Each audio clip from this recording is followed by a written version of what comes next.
મેથોડાનો room લેવું નથી. મારું નામ રાજેશભાઈ વાઘેલા, મેથોડાવાળા.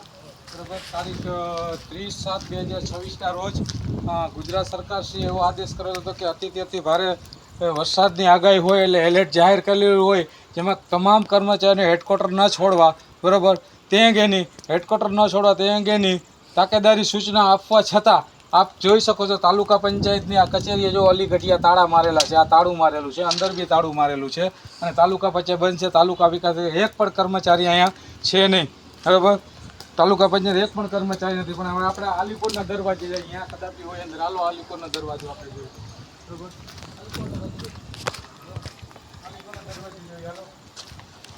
અલીપુરનો દરવાજો જોઈએ આપણે. બરાબર. કે આ તાલુકા પંચાયત ના અલીપુર છે કે નહીં કોઈ. બરાબર. અહીંયા પણ અંદરથી બંધ છે. આ દરવાજો અંદરથી બંધ છે. બરાબર. આ દરવાજો અંદરથી બંધ છે. આ અંગે મેં તાલુકા વિકાસ અધિકારી શ્રી પડદરીને પડદરીનો જે સંપર્ક સાંધેલો હતો એ કે હું હેડક્વાર્ટર ઉપર જ છું, પણ હજી કોઈ હેડક્વાર્ટર ઉપર છે નહીં. ચાલો ઓલીકોના દરવાજે જઈએ. ઓલીકોના દરવાજે જઈએ.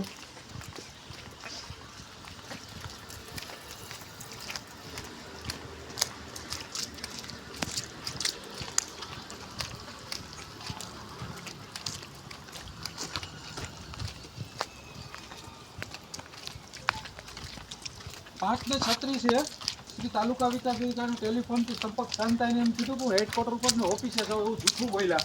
પછી 6 વાગ્યાની આસપાસ મેં મદદનીશ તાલુકા વિકાસ અધિકારીને વાત કરી કે મારા ગ્રામસેવક તલાટી મંત્રી હેડક્વાર્ટર પર ક્યાં રહીએ છે એનું સરનામા આપો. તો પણ હેડક્વાર્ટરના સરનામા પણ નથી જણાવ્યા. ગંભીર બેદરકારી દાખવી છે. આલીપોરે પણ બંધ છે. બરાબર. તમામ કર્મચારીઓ જતા રહેલા છે. બરાબર. આ અંગે તાત્કાલિક આમના ઉપર જિલ્લા વિકાસ અધિકારી પગલાં લે અને તારીખ 24/7/2026ના રોજ પડદરી તાલુકાના દસેડા ગામે જિલ્લા વિકાસ અધિકારી આવીને કહી ગયેલા હતા કે અતિ વરસાદને લીધે કોઈને હેડક્વાર્ટર ન છોડવા. તેમ છતાં અત્યારે કોઈ હેડક્વાર્ટર ઉપર છે નહીં. બરાબર.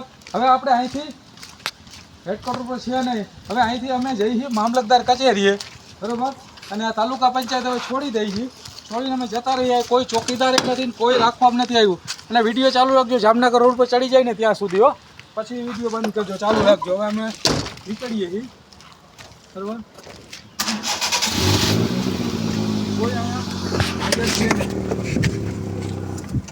લો તમારો વિડીયો ચાલુ રાખો. હું એ વિડીયોથી વાત કરું. તાલુકા વિકાસ અધિકારી વાત કરું. ચાલુ રાખો. વિડીયો ચાલુ રાખો. રાજુભાઈ વિડીયો ચાલુ રાખો. આવો.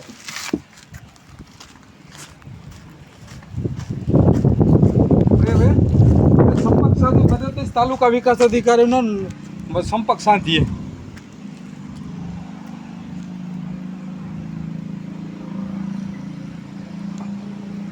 મદદનીશ તાલુકા વિકાસ અધિકારી ફોન ઉપાડશે તો નહીં જ, એનો સંપર્ક સાધીએ.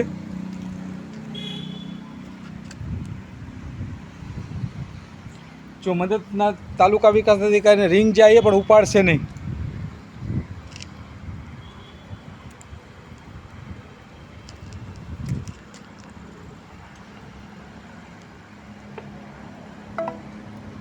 હલો. આપણે ફરીથી ટ્રાય કરીએ. મદદનીશ તાલુકા વિકાસ અધિકારીને ફરીથી ટ્રાય કરીએ. જો આ મદદનીશ તાલુકા વિકાસ અધિકારીએ શ્રી અમારો ફોન કાપી નાખેલ છે અને અહીંયા હાજર નથી. ફોન કાપી નાખે, જવાબ દેવામાં તકલીફ પડે છે. બરોબર. હા. હવે આપણે સંપર્ક કરીએ. આપણે તાલુકા વિકાસ અધિકારીશ્રીનો સંપર્ક કરીએ કે હેડક્વાર્ટર કેમ છોડ્યા છે. આપણે તાલુકા વિકાસ અધિકારીનો સંપર્ક કરીએ, ધનગર સાહેબનો. હવે આપણે તાલુકા વિકાસ અધિકારીશ્રીનો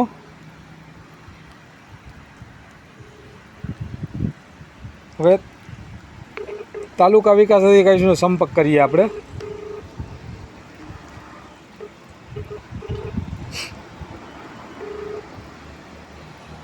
હલો. આ તાલુકા વિકાસ અધિકારીનો મેં સંપર્ક કરીએ.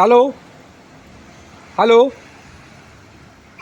જો તાલુકા વિકાસ અધિકારી ફોન રિસીવ કર્યો અને જવાબ નથી આપતા. અમે તાલુકા પંચાયતે આવેલા છે. હાલો હાલો હાલો, આ મદદ તાલુકા વિકાસ અધિકારી છે, જવાબ નથી. ફોન રિસીવ થઈ ગયો છે પણ તાલુકા વિકાસ અધિકારી જવાબ નથી આપતા. હાલો હાલો હાલો હાલો હાલો, ફરીથી આપણે ટ્રાય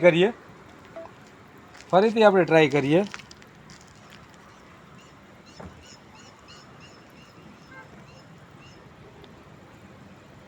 હાલો હાલો સાહેબ, રાજુભાઈ વાઘેલા બોલું છું. બોલો બોલો. હવે સાહેબ, આ એટીડીઓએ અમને કાંઈ હેડક્વાર્ટર અંગેના કોઈ સરનામા કે પત્રક આપ્યા નથી. એમને એમ જણાવેલું ટેલિફોનિક કે મને યાદ ન હોય કે કેટલા હવે 2 ગ્રામ સેવકના સરનામા જોતા હતા, બરાબર? તો એ જણાવેલ નથી. અત્યારે મેં તાલુકા પંચાયતે આવ્યા છે સાહેબ, તાલુકા પંચાયતે તાળા મારેલા છે સાહેબ, બરાબર? અહીં એક પણ કર્મચારી અહીંયા નથી તાલુકા પંચાયતે સાહેબ, બરાબર? કોકને તો રહેવું જોઈએ ને, બરાબર? હવે અમે જઈએ મામલતદાર કચેરીએ, બરાબર? ત્યાં જોઈએ ત્યાં શું સિટી છે, બરાબર? અને અમે અત્યારે તમે હો અહીંયા પડદરી તાલુકા તમારા હેડક્વાર્ટર પર હો તો તમે આવો ગામડે, અમે અત્યારે ગામડે જઈએ, બરાબર? મંત્રી છે કે કેમ, બરાબર? અને ન હોય તો અમે તમને જાણ કરીએ છીએ સાહેબ, બરાબર? બરાબર. આપ ક્યાં છો સાહેબ અત્યારે? હું અહીંયા રાજકોટમાં છું આવેલો. અચ્છા, નિયારા ગ્રામ પંચાયત આવેલો હતો ત્યાં પછી અહીંયા. નિયારા ગ્રામ પંચાયતે છે તલાટી કમ મંત્રી હાજર? હા સાહેબ ને. હા તો અમે જઈએ ત્યાં સાહેબ. થેન્ક યુ, ખૂબ ખૂબ આભાર સાહેબ, બરાબર? તમે નીકળી આવેલો છું. પણ સાહેબ અત્યારે મેં 10-20 ગામડા તો ફરી લીધા છે, એ કંઈ મંત્રી મળ્યા નથી, બધે તાળા મારેલા છે. આના પર કાયદેસરની કાર્યવાહી સાહેબ આપના કક્ષાએથી કરવાનું. આપણો વિડીયો ચાલુ રાખ, કક્ષાએથી કરવાની. હવે અમે તાલુકા પંચાયત છોડી દઈએ. અત્યારે વાગ્યા છે 7:56 થઈ છે, બરાબર? હવે અમે તાલુકા પંચાયતનું શૂટિંગ કરી અને હવે મામલતદાર કચેરી શું વાસ્તવિક પરિસ્થિતિ છે અમે જાણીએ, બરાબર સાહેબ? ત્યાં કોણ હાજર છે એટલે આ કલેક્ટર અને ડીડીઓને મામા બનાવવાની વાત છે, બરાબર? એને તમને સાહેબ 24 તારીખે કડક સૂચના આપી હતી કે નહોતી આપી પડતરી મુકામે ડીડીઓ સાહેબે કે તાકીદારી હેડક્વાર્ટર નહીં છોડે? એક પણ મંત્રી હેડક્વાર્ટર પર નથી અત્યારે, બોલો. અને એવું નથી, વરસાદના હિસાબે કાયમી માટે હેડક્વાર્ટર પર રહેવાનું છે. તમારા સ્ટાફને પણ હેડક્વાર્ટર નથી છોડવાનું છે, પણ તમારો સ્ટાફે નથી અત્યારે. તમારા સ્ટાફનો સંપર્ક સાધી દો, બરાબર? અને એટીડીઓ પર પગલાં લ્યો. એક ટીડીઓ એમ કહે છે કે મને ગ્રામ સેવકના હેડક્વાર્ટરની ખબર ન હોય અને ક્યાંથી રવાના થાય શું કાંઈ મને ખબર ન હોય, બરાબર? ઓકે સાહેબ, હો ભલે ભલે.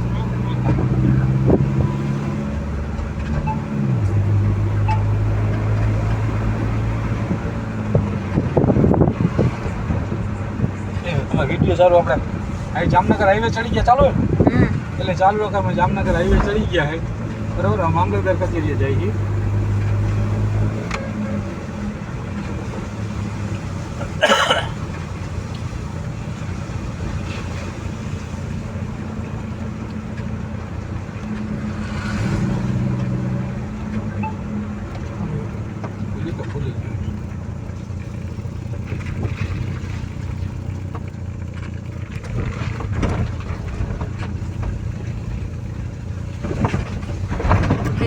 મામલતદાર